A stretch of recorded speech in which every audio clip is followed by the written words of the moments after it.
What's going on, everybody? It is Tuesday, February 18th, 2025. It is Mixed Reactions, episode 72.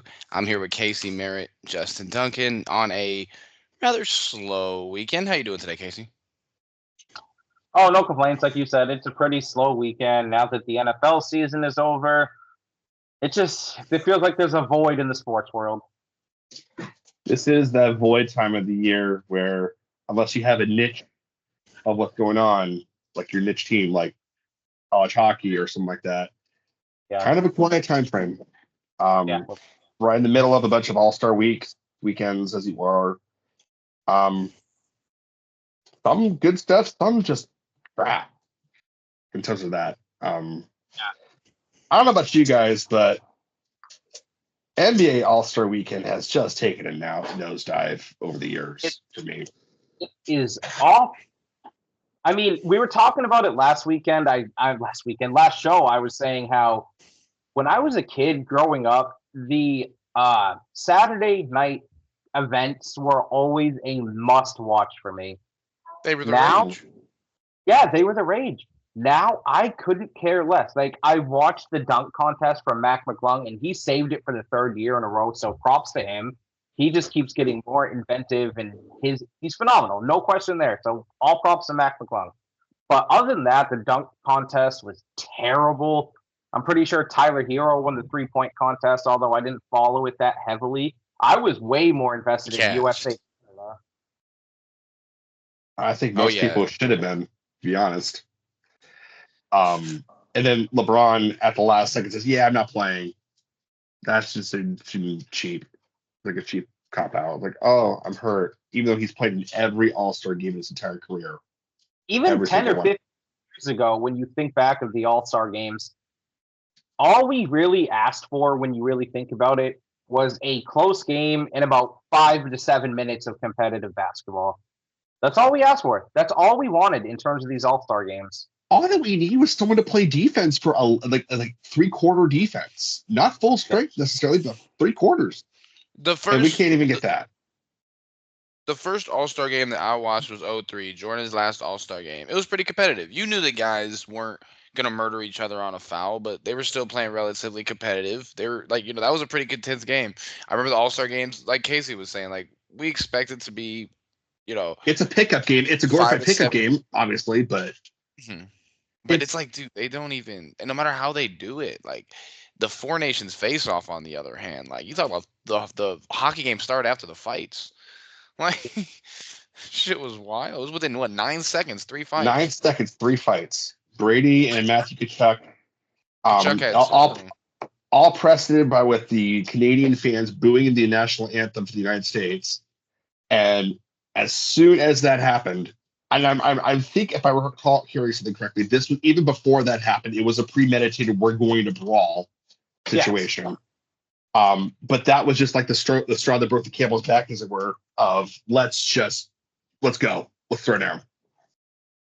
And I understand like the different intensities when it comes to these two quote unquote all star formats because one of them, like you said, Justin, is it's a glorified pickup game, and the other one, it's almost like an Olympic sporting event Mm-hmm. because it's versus country, and so your Mhm. country's pride is on the line. So I get the different levels of intensity, but the NHL has nailed this all star format with this. This is phenomenal.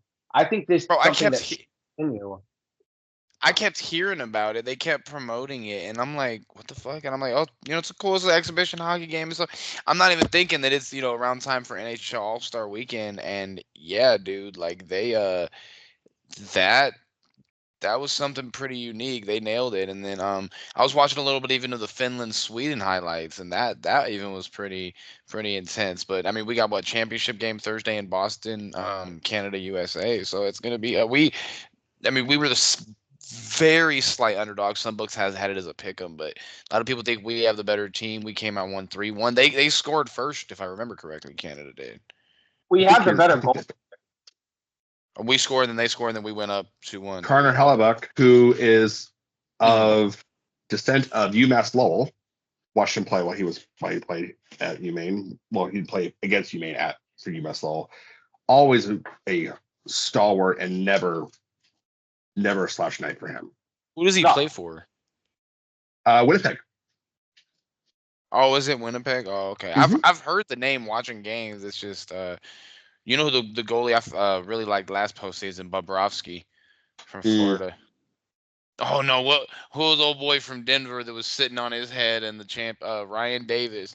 BC looked like they had seen a ghost. They no matter what they did last, but no, back to the topic. The NBA All-Star game, man, it's really getting pathetic. I mean, what was the fucking score last year? 200 was it 211 to 186?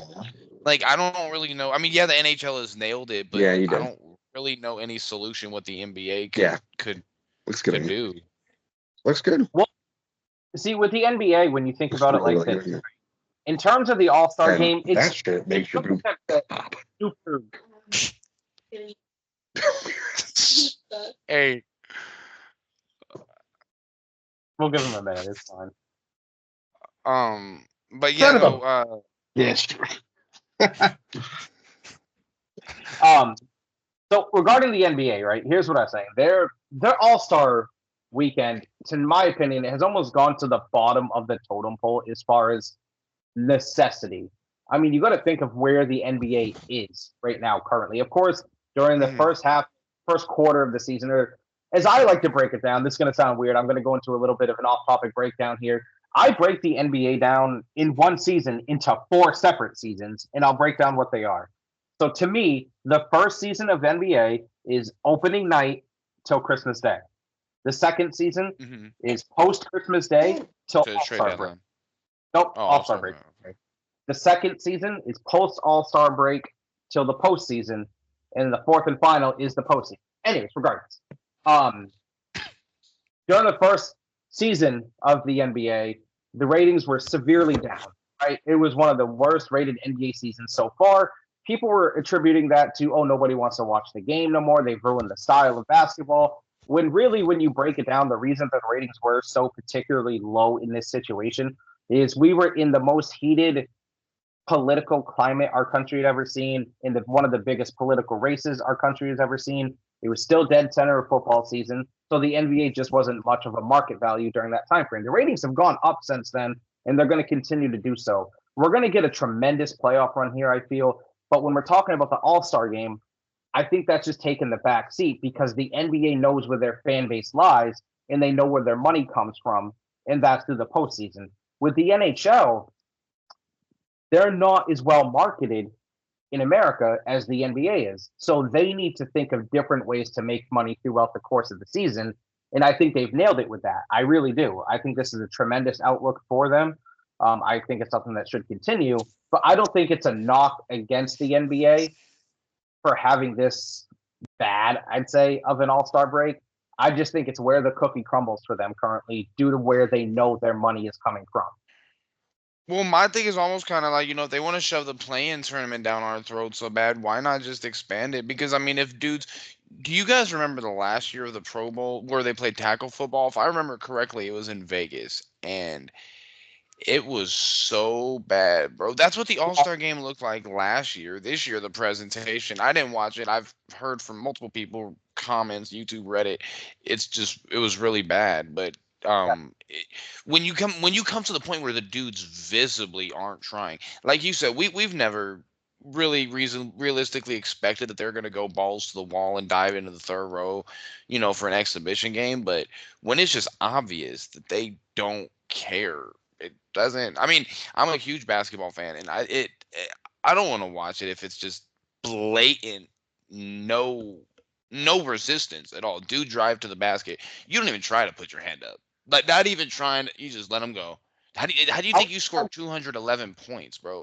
You could try. They could have gone 30% and not scored 200. Oh, you're muted. Sorry. The best part of the Pro Bowl this year was Brandon Turpin rushing. That was the only good part, because he was actually trying on that front.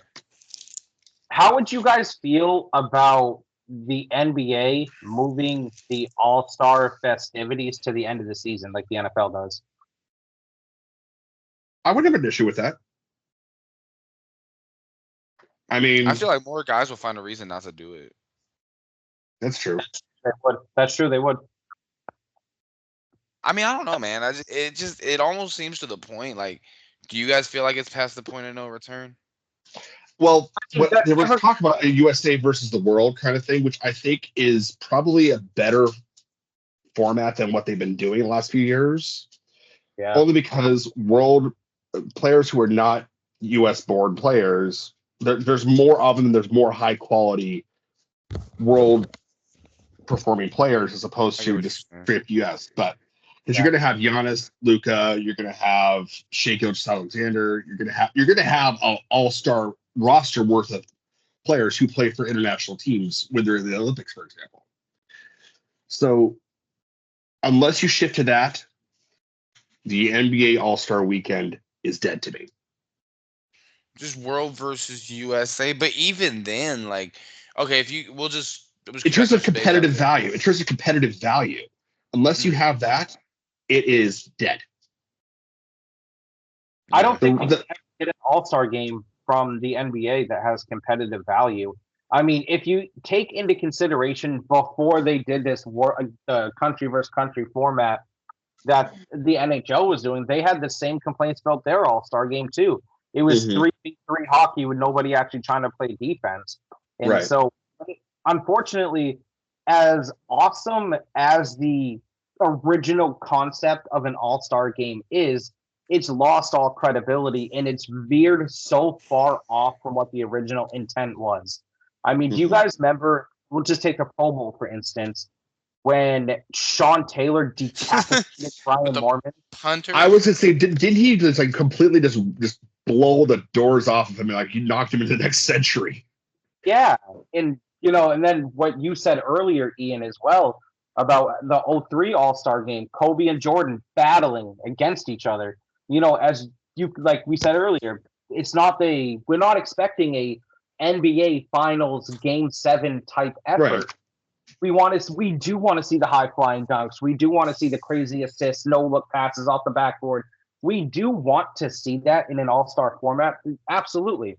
But just give us 5 to 7 to 10 minutes of competitive basketball at the end. Because the all-star game, right? It's unquestionably the absolute best players in the world on the floor, all sharing the floor together.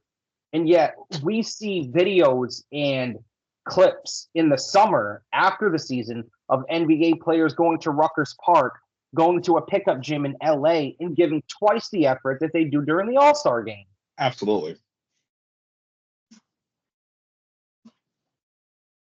So I think it's not dead to me. Like I'm still going to tune in, unfortunately. Although I did not watch a second of the All-Star game last night. Not a second. Or Sunday night. I didn't watch the second event either. I didn't even watch the dunk contest because no shot against Matt McClung, but he's not a name I'm going to be looking for when it comes to dunking. Yeah. It's not a name. I mean, he's a G League player. He's not NBA. Mm-hmm. And it's not to take anything away from his skill level because he absolutely can rock the rim like no one's business. Mm-hmm. And he's very crafty with how he does it. But he's not a name that's going to draw me to the dunk contest like others would. Yeah. I mean, you're not going to find like Dikembe Mutombo, Hakeem Olajuwon, D Brown. It's not a name that's going to say, I want to watch the dunk contest to see what like Dwight Howard's going to pull off or something like that. Yeah. I mean, obviously, the last great dunk contest, we all know when it was, is 2016. That's true. I remember watching that. Bro. Zach LaVine. They had two of the best, 2014 and 2016, was some of the best dunk contest stuff you will ever see. My favorite was Vince Carter's back in 2000. Mm-hmm. That's there. As far as like his dunks, yeah, that's up there with mine. The whole contest as a whole wasn't great. The one with LaVine and Gordon, because the mascot was on the hoverboard, was doing he sat down, and Zach LaVine did like a between the legs from the free. LaVine won. A lot of people feel like Gordon got robbed, but LaVine won both. Yeah. Mm-hmm. The year before too. He was a defending dude. That was crazy. I remember watching that dunk contest, and that was nuts. It was in Toronto. That show was fucking crazy. And then since then, because like Justin said, like I'm with you. It's like Because in reality, there's better dunkers out there than Mac McClung. He's not a name that I'm going to be looking for. He's a guy that we're going to see him once a year, and then he's going to go into obscurity and come out and do some cool dunks again. In reality, there's pro dunkers out there that are better than Mac McClung that, in reality, probably could watch on YouTube as well. Like, he's not. It, I mean, wasn't it's not a Jalen guy Brown in the that dunk contest not a couple years back or last year, for example? I Yeah. He can think rock it, It was boring. He didn't do anything impressive. but he Fun could. cap- He can. That's my point. Mhm. So He did. That one dunk that was pretty cool, if I remember correctly. yeah. So as uneventful as the All-Star game was for the NBA, I think we've spent enough time on it, boys. We've talked about everything there needs to be talked about with that. Let's shift focus to this international battle we're seeing in the NHL. Obviously, like you said, Thursday night, USA, Canada. I'm assuming you boys are going to tune in for that. I know I am.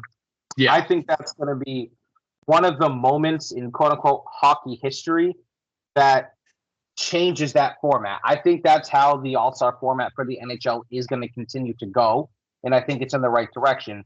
And obviously, we had that 3-1 win Saturday against Canada, but let's not act like this is going to be a walk in the park either. Canada has the most deadly lineup ever imagined. When you have Sidney Crosby and Connor McDavid on the same line, We could easily get smoked. You could smoke anyone. I mean, if I recall correctly, and please correct me if I'm wrong, but the U.S. top line is both the Chukuk brothers and Jack Eichel, correct? Correct. That's a devastating line on its own. It is, but it's not Crosby and McDavid. But it's not Crosby McDavid level. Though I will say I took great pleasure in watching McDavid just get rocked. Because he took a lick and that boy went flying. Yeah, uncharacteristic turnover from Crosby.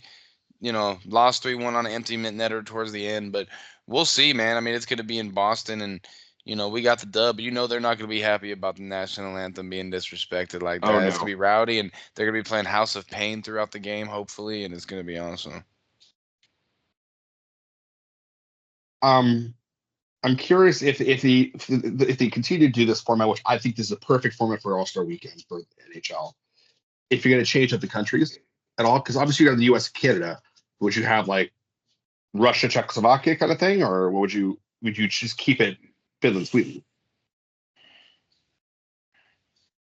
Yeah, that's what I was wondering too. I think it'd be cool to experiment with some other countries because it's not in what is an IIHF's. I don't think it's an IIHF. I mean, it's just a friendly, sanction. It's a friendly sanction. It's got nothing to do with international like rankings, IOC or anything like that. Exactly, it's got nothing to do with that. I mean, I was thinking Russia. They could expand it. Switzerland, maybe. Maybe expand it to 8. I think 4 is cool though, and then maybe do it for a couple years. People really like it. Maybe 6. Depends. 6 nations. Face off. That could work too, though. I mean, the question is, do you have enough players from multiple enough countries to field a team from the other countries? That's the question. Russia and I guess what would be another country? Czech Republic, maybe. Maybe Norway. I mean, I think the 4 that we have right now. I mean, because if you include Russia along with these 4, then you got an odd number, and then it becomes weird. Right, that's my point. So if you're going to change it up at all, you'd have to add 2. Yeah, you have to. The question is, do you have enough players from another country to add a second team? Or you got Finland, Sweden, Russia, obviously, and then U.S., Canada, but do you have enough from a third country? No. Yeah, it's tough. I'm sure you do, but I think the talent level would start to decay after a minute. You probably have to dig into AHL level talent to get that. Yeah, because the last thing from the point of it, to be honest, but yeah. Because the last thing you want is for this to really become something where we end up playing Kazakhstan around Valentine's Day weekend and beating them 35-0. So I think the 4 nations that we have right now, it's cool. I mean, it's a great start to how they want to, if they want to keep this as a permanent thing. It's a great start. Yeah, no, I'm with you guys though. It's like, how far can you really go down before the disparities start to make it unwatchable? So it's fun though, man. I think it's I mean, if we're gonna keep it real, I watch college baseball weekend. I just watched it right now. I can't wait to watch some other shit. Baseball season's about to start. We're probably gonna be 4th or 5th place again. Maybe 3rd. I don't know. Red Sox just picked up Alex Bregman. I was just Justin, because you're the baseball guy in here.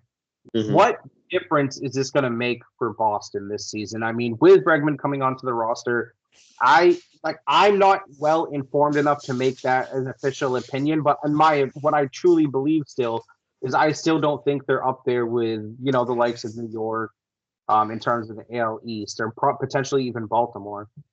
They're not going to make a deep playoff run, but they're enough to be in the wild card conversation. Okay, they got enough to. They've built enough in the the starting rotation, and they have enough in the lineup to hang. The question is, do they have sustainability? Which that's the question. I don't know. Rafael Devers, their regular third baseman, who is a defensive liability. He's an absolute defensive liability. Came out in press conference the other day, either yesterday or the day before, and said, I am not changing my position, even though Bregman is the better player all around in terms of in terms of a defensive standpoint. So he's digging his feet in the sand in terms of, I'm not going to play DH, I'm not going to move to first base or anything like that. Can we have Bregman move to short? I would have Bregman play second. Second, okay. Because that's been a gaping black hole since Pedroia left. That has been a black hole since Pedroia got injured and left. You know who I miss in Boston? Yeah, he hasn't been there in a few years. He was like a jackknife because he could do basically everything. Brock Holt. I was gonna say you're going Brock Holt. Yeah, I think he went to the Milwaukee. I think he's retired. I think he retired either after last year or the year before. See, he wasn't great at anything, but he was good at everything. He didn't have to be great at everything. He just had to be good, and he was good. When you needed a pitch runner, he could do it. You needed a pitch hitter, he could do it. You needed to play left field, he could do it. You needed to play second, he could do it. Like, that was the thing with Brock Holt. My favorite Brock Holt moment was getting the cycle against the Yankees in Yankee Stadium. And it was like a 19 to some odd game, 19-run game, and he just lit up New York. Like 2 home runs, one of them was a grand slam in the cycle. He just lit it up. He was like 6 for 8. Brock Holt is the definition of a baseball player. Like, he didn't have a position. He was a baseball player. Like Taysom Hill. Yeah. Yeah. Who the Saints were releasing, by the way. Oh, no shit.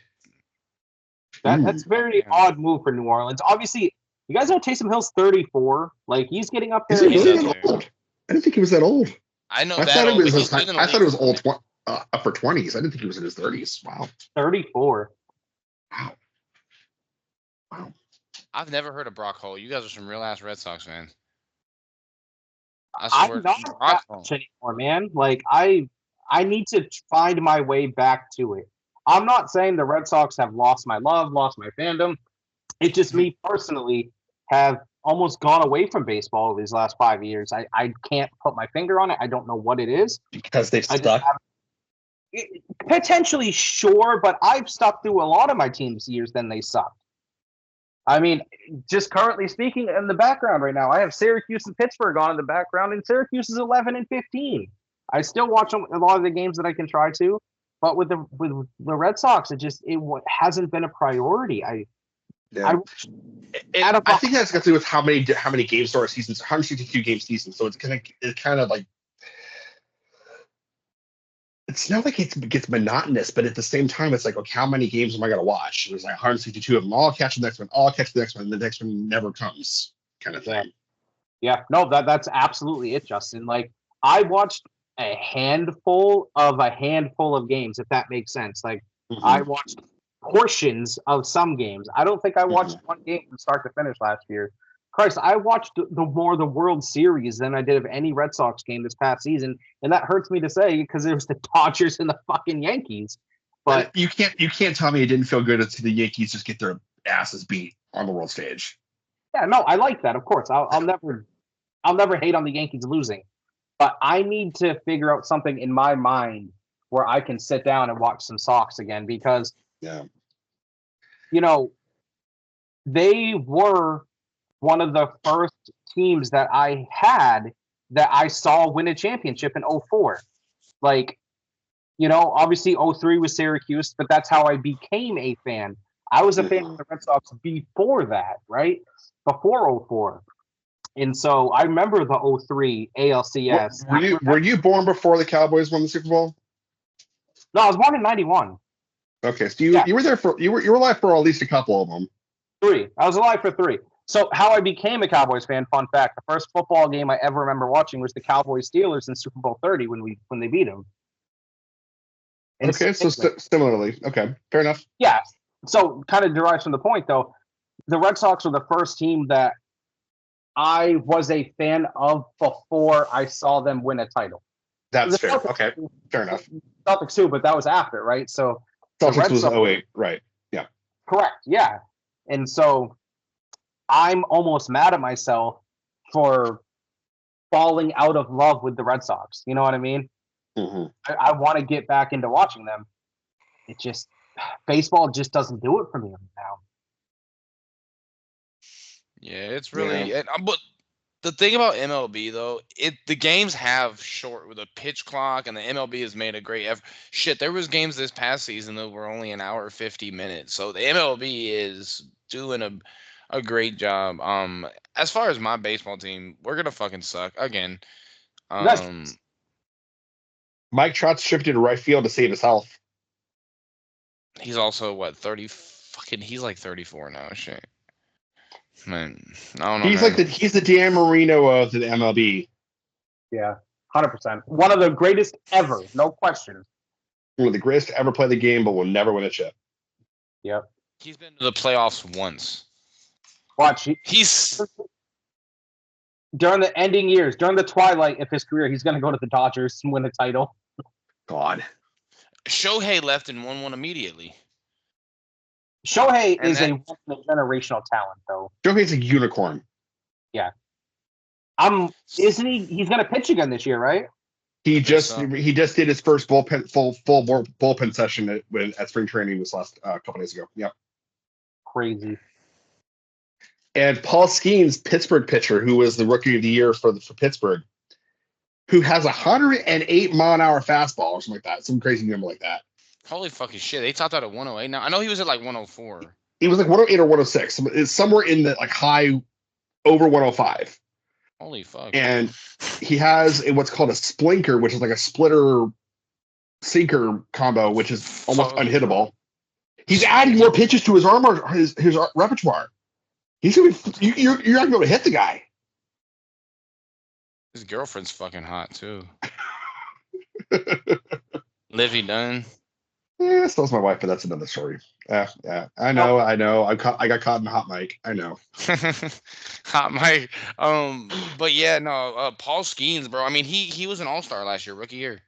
He was. Like the truth. He was only in the league he was only in the big leagues for about 3 weeks, and he was already an all-star. He was that dominant.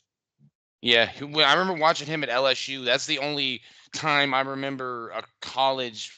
Everybody tuning in to watch a college player. LSU won the national championship. Dude is a machine, bro. And he's only like 20. He's not even like 23, maybe. He's 22.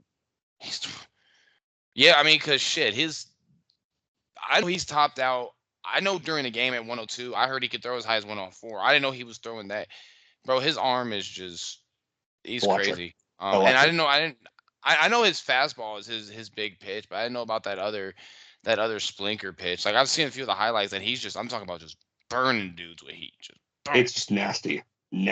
He hit one of his first matchups was against Shohei, and he blew it right by him. Blew Shohei off away out of the batter's box. I mean, hell, now Pittsburgh has an ace for years to come. That's one thing they don't have to. That's if they don't screw everything up, which they always seem to do. It's the Pirates. Of course they're going to screw it up. In 4 years, he'll be in New York or a Dodger uniform. No, because I think Skeens just signed a 7-year deal. 7? Mm-hmm. Okay. I mean, I think he doesn't have a no trade clause. No, he doesn't. But you're going to have to give up a king's ransom to get him. It's the Yankees or the Dodgers. I'm sure they will. Or the Mets. Mets, yeah, Wait, Mets too. yeah. I mean, because you got to think, yes, this guy's an ace. He's one of the top, if not the top pitcher in baseball. But that alone isn't going to bring the Pirates no World Series. They're still going to win sub 60 games this season. They may break 70 if they're lucky. Like Maybe. Unfortunately, baseball's not one of these sports where you just need that ace and you're golden because there's 4 other pitchers in the starting rotation. Yeah. My feeling for the Red Sox this year for me is a 94 win season. That would be a huge improvement. That's stealing. 4, I would say, is 81. They're going to be above 500. They'll break 500. But I'm thinking a 92 to 95 win season as the steal. If I'm not mistaken, they up until the All-Star break of last year, they were playing really well. They were playing decent, and then they hit the All-Star break, and then they just nosedived. Yeah. So speaking I about don't know. The All-Star break, guys, though, what, in your opinion, right now, are the top 5 teams in the NBA? From 5 to 1. Because of how they're playing, or in terms of how we expect them to finish out. Like power rankings? Yeah. So we'll go right now. Power rankings. Since I asked, I'll go first. I got Lakers at 5. I have. Oh God, it's a toss-up between these two. So give me a second here, actually. The Knicks at 4. The Celtics at 3. The Cavs at 2 and the Thunder at 1. See, that's my top 5 as well. But I've got Cavs 1, Celtics 2, Lakers 3, Knicks 4, Thunder 5. Damn, the Thunder, if I'm not mistaken, have the best record in the NBA. No, the Cavs do, then Thunder. But what about you, Ian? I had Cavaliers number 1, Thunder number 2, Celtics number 3, Knicks 4, and Lakers 5. So pretty much the same as Casey, except with the Cavaliers and Thunder switched. And the Thunder thing is more like I don't see them holding this stretch. I mean, Jalen Williams is the truth, but I think the Cavaliers are the truther. I think they're just better. I mean, Jalen Williams has emerged, so we'll see. But sure. I feel you though, not wanting to trust the Thunder. I mean, because at the end of the day, they got knocked out of the second round as the 1 seed, and they haven't proven anything. So exactly, you're totally justified in but your. That's part of their development, though, Ian. They were the 1 seed last year. They have that playoff experience now. SGA is only getting better. Like you said, Jalen Williams is the truth. What's the status on Holmgren right now? He was coming back last I heard. I thought he was supposed to come back after the All-Star week. And of course, depending on Holmgren's health, of course, I think the Thunder could propose to anybody that would move the needle for me if Holmgren comes back strong. But here's the thing when it comes to these power rankings, right? These are subject to change, especially in the NBA. These are going to change week by week. Shit, Friday night. Mm-hmm. Friday night, do you guys know what game's happening Friday? Does it involve the Celtics? Of course it involves the Celtics, Ian. Hold on, don't you know what? The Celtics have an interesting weekend coming up. No, it's not Celtics, the Knicks. Lakers. Okay. No, Cleveland. Again? That quickly? Wow, okay. That's what, the 4th meeting? Actually, I think that might be the 28th, if I'm not mistaken. That might be the 28th. I know it's a Friday, but it might be the 28th. I got you. I am looking it up right now. The Celtics this upcoming Friday are going to play. Well, they play up this upcoming Thursday. They play the Sixers, and then they play the Knicks on Sunday. That's why I was thinking they play the Knicks. Yeah. Next Friday they play Cleveland. Mm-hmm. Okay, my apologies. So this is where I was going with that one. So next Friday, right on the 20th. Okay. They have a really interesting stretch that weekend because they have the Cavs on Friday than the Nuggets on Sunday. Mm. That's a big 2-game stretch right there. If they come out of that 2-0, I'm going to start to feel a lot better about them. They've been playing really well going into the All-Star break. Don't get me wrong. They had that one slip up against Dallas, but they blew the doors off Cleveland at Cleveland. They blew the doors off the Knicks at the Knicks. They've been playing super well. And they got the Pistons tomorrow. I wish Sean was here because I want to talk to him about that game. But they got the Pistons. Gonna beat the piss out of the Pistons. Is that game tomorrow? God, I'm getting my weeks confused. No, it's the next Wednesday. So you're a week behind on like everything. Jeez. Yeah. Okay. So I'm focused on that week solely. So obviously, yeah, they got the Pistons Thursday. The Pistons. They got the Sixers on Thursday. Nobody gives a shit about the Sixers. They're awful. Celtics are gonna blow them out. But that Pistons, Cavs, Nuggets stretch, I'm interested to see. And the reason I was going to talk about it to Sean is I'm fearing that Pistons game. It may be a trap game leading up to Friday and Sunday because they're going to be more focused, obviously, on Cleveland and Denver. And so I want to see how I'm almost more focused on that particular game because I want to see what their mentality is going into it because that's the mentality you need for playoff time. You need to not take anyone lightly. And especially where it's going to be coming right around the corner to March, it's almost playoff time. I don't want to see any more slippage from Boston. The letdown game for me of that stretch would probably be Denver if they're coming off the high of the Cleveland game, possibly. Not that I think they should have the letdown game that day, but if any of those three that could be one that they kind of get beat up, it's probably that one. You guys both make solid points. I mean, they have a big one coming up the weekend against the Knicks. But yeah, the Pistons could be a classic look ahead game, and then like Justin was saying, after coming off the high of beating the Cavaliers, they get to play at home on an afternoon in Boston. Nuggets might catch them slipping.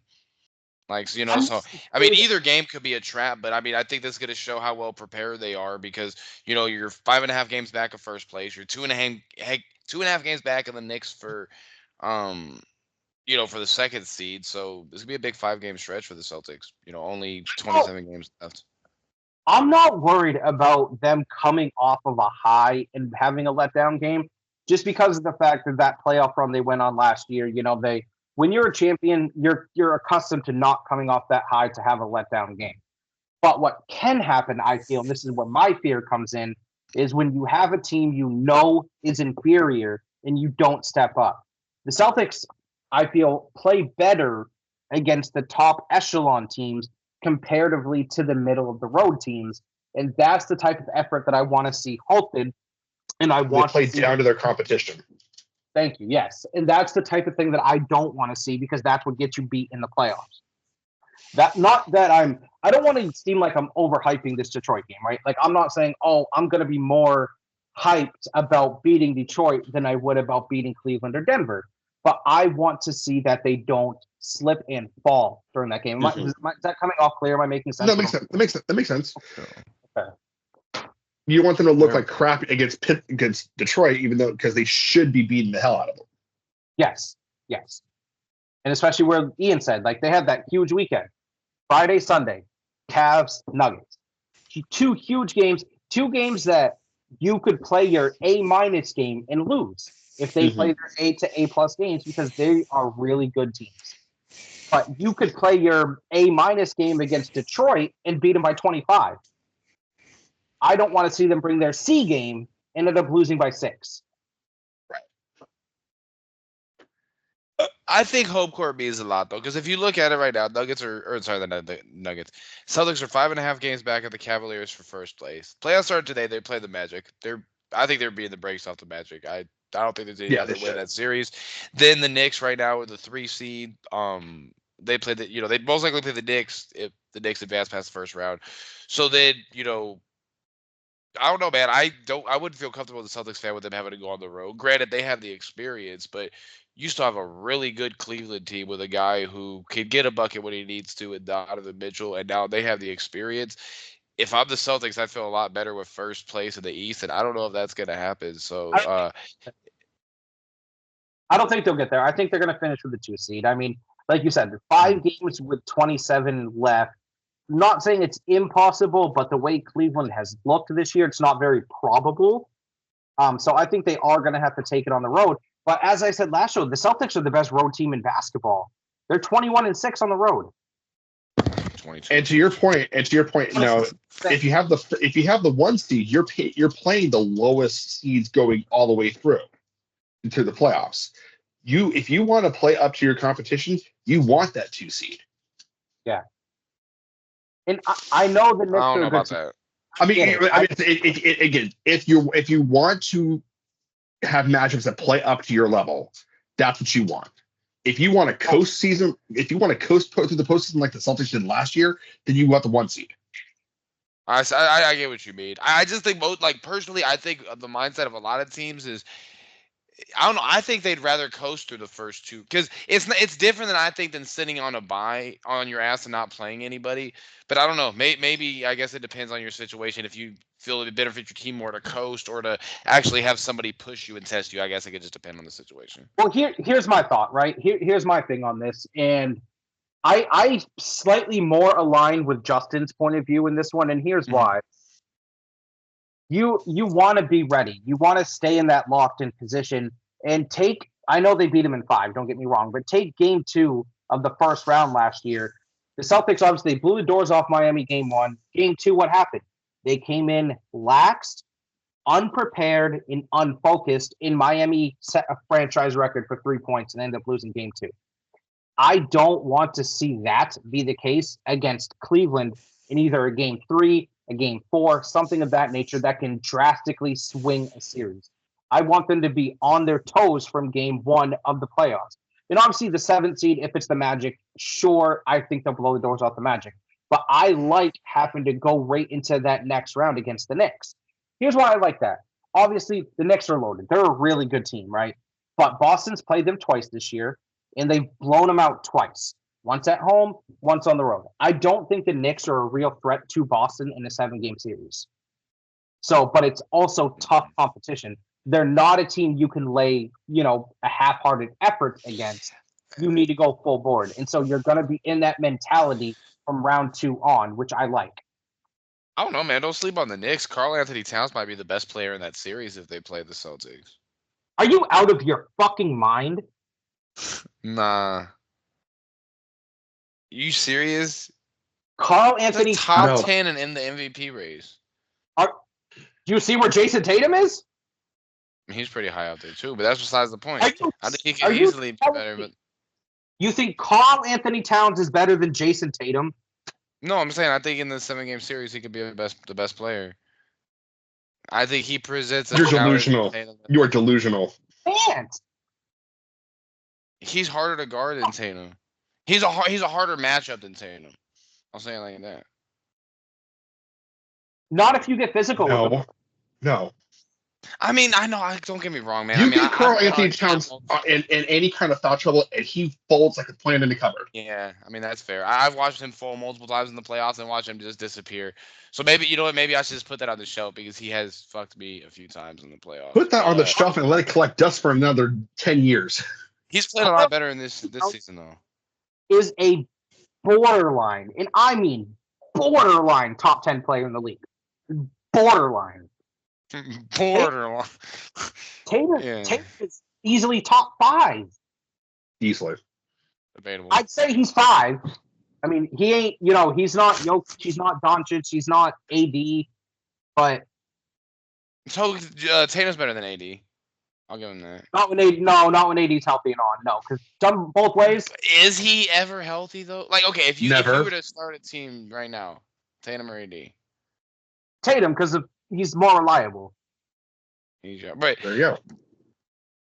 Besides that, okay, I'd say top 5 players in the league. Tatum would be in there, but I'm just saying I think Town presents they got Porzingis. I don't know, and the Celtics would be at home. I think the Knicks would give them trouble. No. Celtics in 6. It'd be Celtics in 6 at most. I'd have them in 5. I'd have them in 5. Twice so far this year, Ian, and we've blown the doors off them both times. Celtics once on open 7. Night. You also said Mavs in 7. I'm saying Celtics in 7, man. I'm not picking the Knicks. I don't think that you guys are just gonna blow the doors off them as easy as you. I think you guys are losing both games in New York. I think we lose one, if anything. One, I say we go back to actually, Justin. I think you might be right in the 5 because I think we win both at home. Probably lose game 3, win game Gentlemen 4. sweep. Gentlemen sweep. Gentlemen sweep. Because I don't know if you guys are fucking with the Thunder, though, man. I'll give you this. You're probably right that there's a game in that series, where Karl-Anthony Jalen Brunson goes off. That's one game, just one. Not sustainable enough to overcome. I am so ready for the playoffs. It almost feels wonderful because it's my one professional team that I actually have faith in now. Which, I mean, you guys know me. You know how often I've discredited and counted out the Celtics, and it happens frequently. We'll see what happens in playoff times if I overreact or not, but we'll have. Let the Celtics end up playing the Lakers. What? God, that's a 7-game series. I'd say, oh man, that's a 7-game series, and that one can go either way right now with how they're playing. Here's what scares me about that, right? Everything points in the favor of Boston. Overall have more talent. They're better coached. They have better shooting. Their defense is better. Better age. But really a better home court advantage if you want to be real. No, yeah, of course. But in an NBA Finals, a Game 7 where it's just one game, I'd be scared of LeBron. I would take Tatum over LeBron right now. I would too for a whole series. I don't know about a one game for a Game 7. I gotta have it one game. I don't know. That I don't know if I want to take anybody over LeBron in that. We've seen what LeBron does in Game 7s, and it's scary. I think Tatum can go toe-to-toe with him, though. I think he can go bucket for bucket. Yeah, no, Tatum is in no way below LeBron, but I think LeBron's been conserving so much energy. If you put him in a Game 7, he's pulling it all out. He's busting people's ass. That series would worry me. That series would absolutely worry me. That's the one Western Conference matchup right now that would worry me for the Celtics. But I don't think it's going to get there because I don't think the Lakers would get past the Thunder. We said the same thing about the Timberwolves getting past the Thunder. And that didn't. So no, the Mavericks knocked them out. Yeah, I thought it was Minnesota. Minnesota knocked out Denver because I took them money line and hit for like $100. Okay. I mean, but for real though, I mean it's one of those things where we don't know. I mean, I think Oklahoma City is better last year, but you're right. Like we said the same thing last year. Like really that they weren't going to be. I mean, yeah, a lot of people said they were the worst 1 seed, but they still were favored in the series over the Mavericks, and the Mavericks just got hot. They just were playing better basketball. I even said it when it happened. The Daniel Gafford trade made the difference, and now AD. I mean, he's hurt for what, a month? Yeah, they said not longer. If not longer. So, I mean, here's the thing: if he comes back healthy just in time for the playoffs, don't sleep on the Mavs either.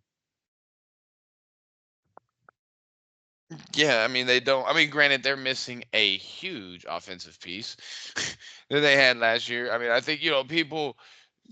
Yeah, it can work out in the favor of Dallas, but when you're down at the end of a playoff game or you need a bucket and you're up by 1 and you don't want the other team to get the ball and you don't have Luke. I mean, you have Kyrie Irving. He was dead fucking cold in some of those playoff games last year. I mean, he's the one. I'm not saying he could score 1-on-1 against anybody in the league, but that's your guy now. So let's take a quick poll here, boys, and I just want to throw this question out there to you.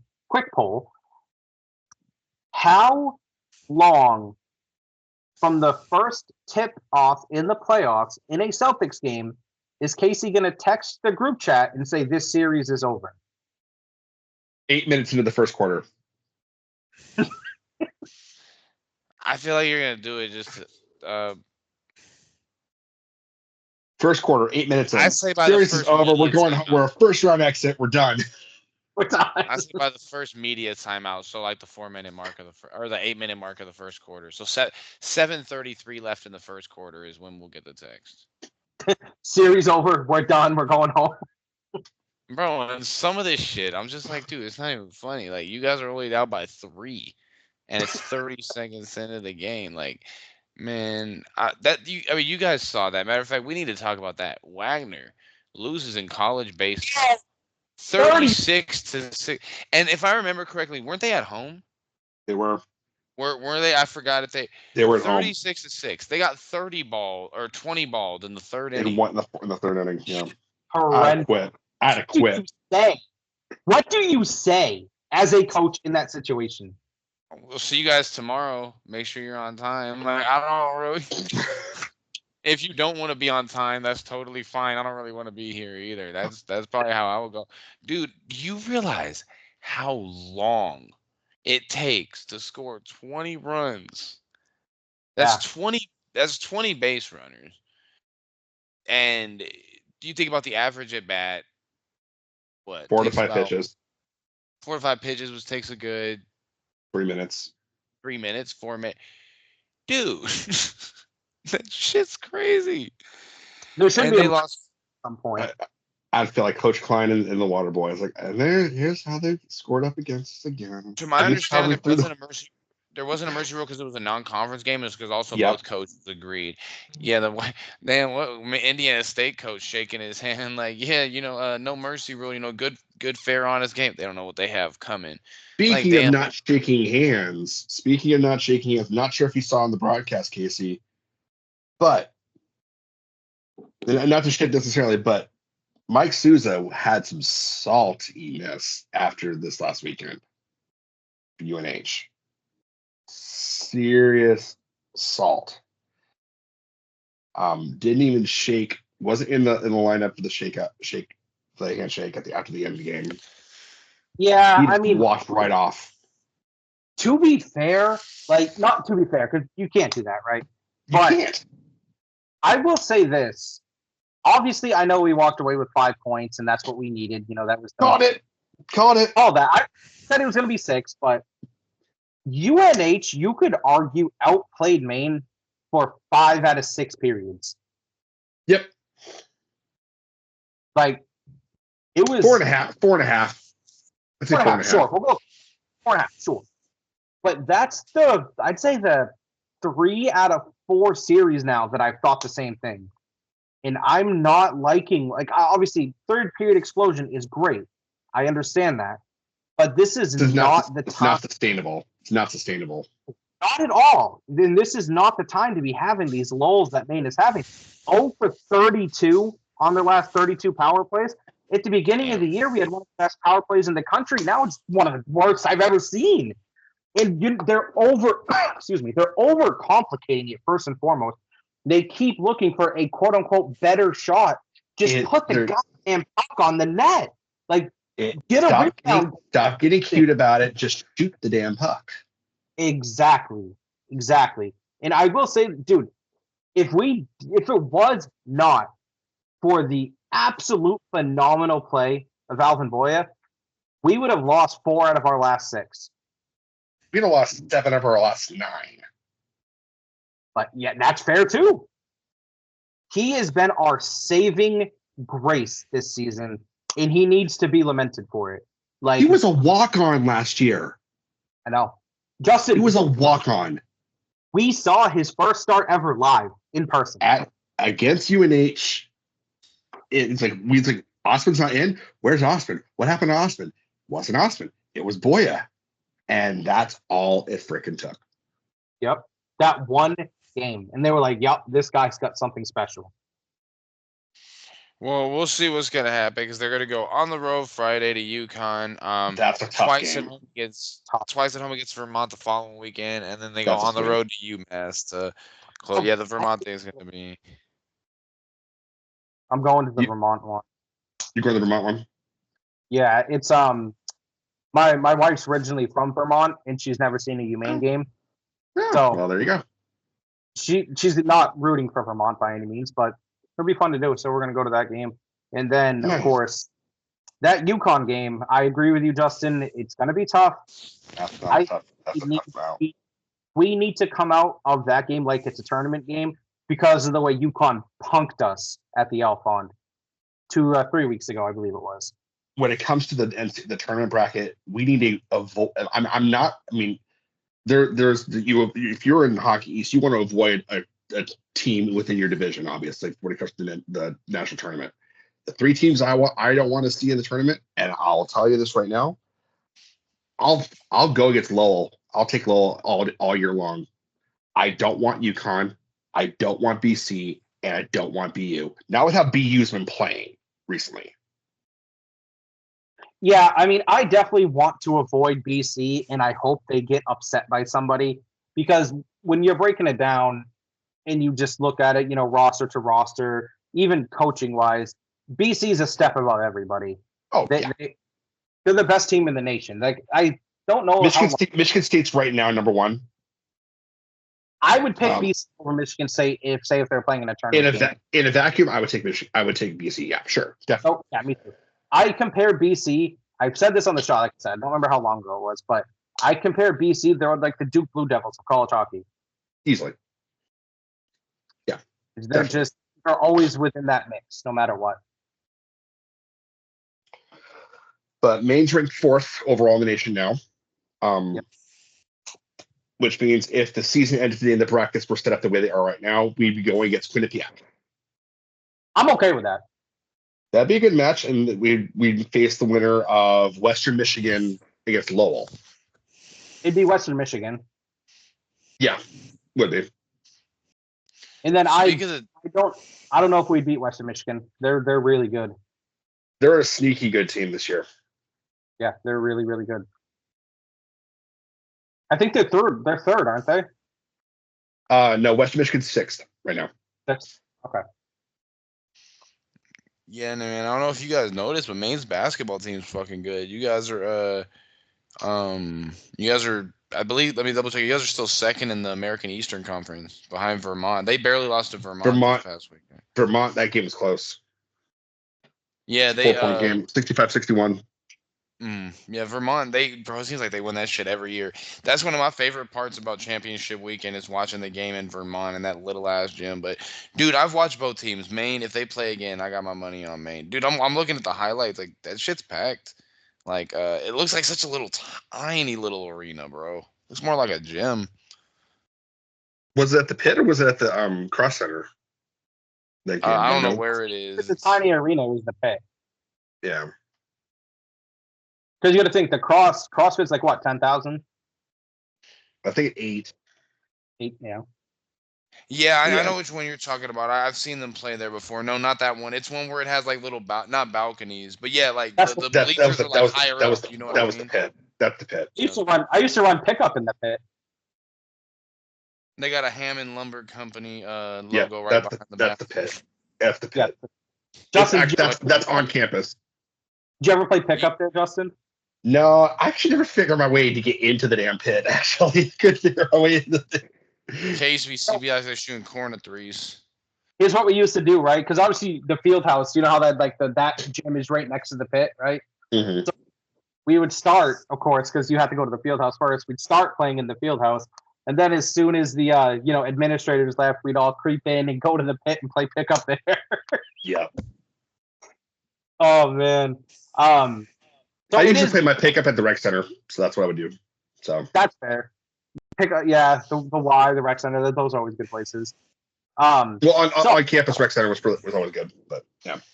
Since it is getting kind of late, boys, we started this show kind of late. I say we move on to the question. Yep. And I have it tonight, boys, if you don't mind. And Let's go. Just like your question the other week, Justin. It's not sports related. Okay. What are your top 3 TV shows of all time? From 3 to 1. I was about to say food, bro. I was about to be like, that's the fucking question you had. All right, give me a second. From 3 to 1, your top 3 shows of all time.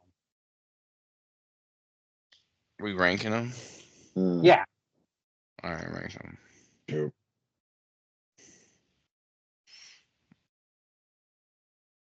I like FBI Files. Damn, man. I have a very diverse TV. I know one of them that's in there. I'm just trying to figure out where to place it. Yeah. Oh, okay. Game of Thrones. Oh god, my shit's so diverse. Okay, so Game of Thrones is 3. Game of Thrones is Game of 3. I really got into Lost when it was out, Okay, so Lost. and then Lost. I'd say the Game of Thrones is 2. Lost is 3. Okay. And then 1 for me. Oh, that one's hard because there's so many. Because the Game of Thrones is definitely not up there. I mean, it's up there, but it's not there.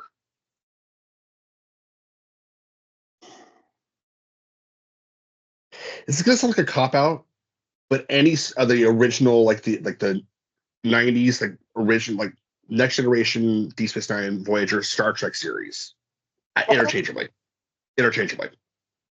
That's totally fair. What you got, Ian? Top 3. Because I'll watch them even now, like in my kill time. I'm watching the Star Trek episode.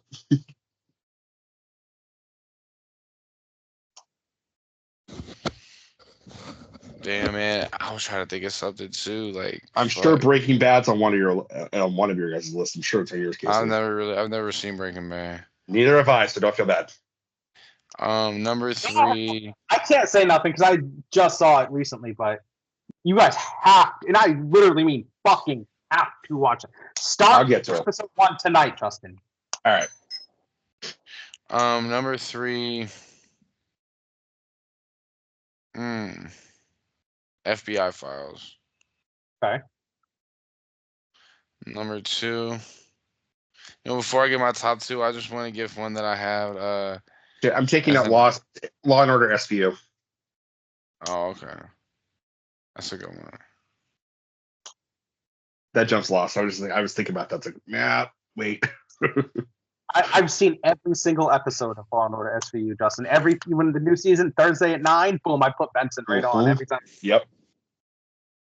So number 3, FBI Files. Number 2, there's another one that I had. Number 1's Fresh Prince. I'm trying to think of what to put number 2. I was thinking America's Game. I really like that. That's not really a show. I was thinking Prison Break. That's a pretty good show. Criminal Minds is good. So no, you know what? With number 2, I'm gonna go The White Shadow.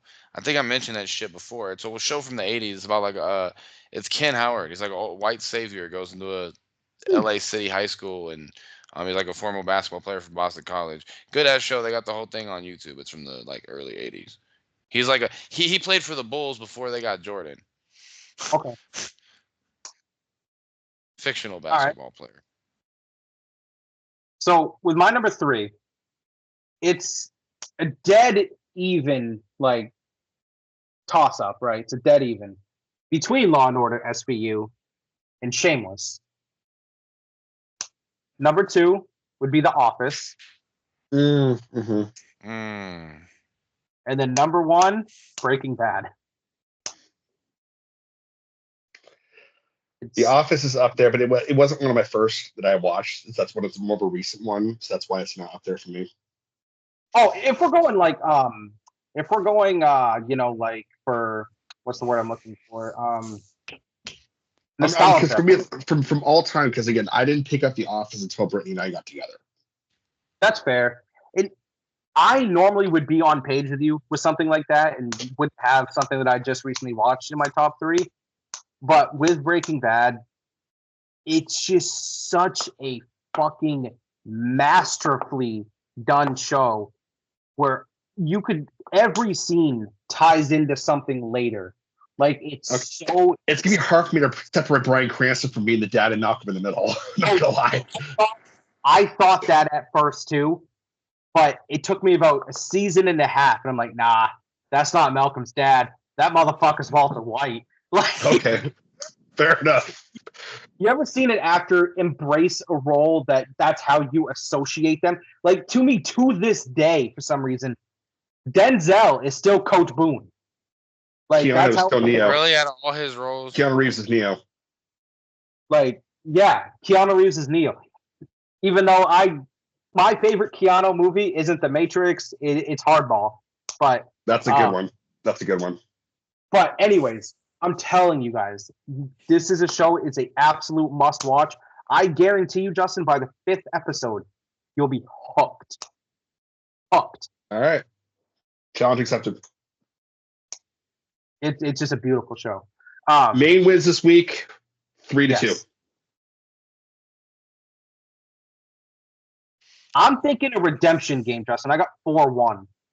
I like that one better, but I'm saying 3-2. Oh, before we go, what sporting event are you guys looking forward to this weekend? So Kansas Friday, Maine hockey. in UConn, and then Sunday, Celtics Knicks. Yeah, probably the same. When the Four Nations Championship, is that this week? Is that this upcoming week, or is it later this week? That's Thursday. Thursday. Okay. So yeah, Four Nations, then Maine, then Celtics Knicks. I'm looking forward to Central Arkansas versus Eastern Michigan baseball because there's really not shit. I mean, there's college basketball this weekend, but I mean we're not seriously in contention, so we'll see. Decent season though, but it's always a pleasure, fellas. Yeah, man. I've never seen Breaking Bad. That's one of the same reactions I get when I tell people I've never seen The Godfather. Like what? Oh, that's a great movie. Ian, I hate these kind of people that do this. I really hate them because I used to say the same thing about when I felt Breaking Bad before I saw it. You gotta watch it, Ian. You have to. It's that good. It really is. I don't know if you guys know this. It got voted the greatest TV show of all time. It did. I know. I did know that. Yeah. And it deserves it. With every fiber of its being, it deserves it. I'll tell you this. You binge watched the entire series already? Yes. Oh yeah. I'm rewatching it. I'm currently rewatching it. So man, I made a mistake with another good TV show that I'm currently watching that I've never seen before. Sons of Anarchy. We're in the 5th season of it now. So I haven't watched that either. I've grown to like it. Don't get me wrong, but I started watching it directly. Like we had the finale of Breaking Bad, then 5 minutes later we're watching the premiere, not the premiere, but the first episode of Sons of Anarchy. And for a while, it was tough for me to get into it because although it's a good show, it doesn't hold a candle to Breaking Bad. And so I was almost hating on it, and I had to get over that and start to like it for what it is. And it's actually a pretty good show. I'm not going to lie. Sons of Anarchy, it's a really good show. It would make my top 10 of TV shows I've ever seen. But, yeah, you guys got to watch Breaking Bad. Like, that's just the moral of the story. Well, if Walter White's going to come to Canada, maybe he'll bring a towel. And some meth. Oh, let's go high. It's good high. I have no idea what's going on. All right, boys. Oh, boy. Ha ha.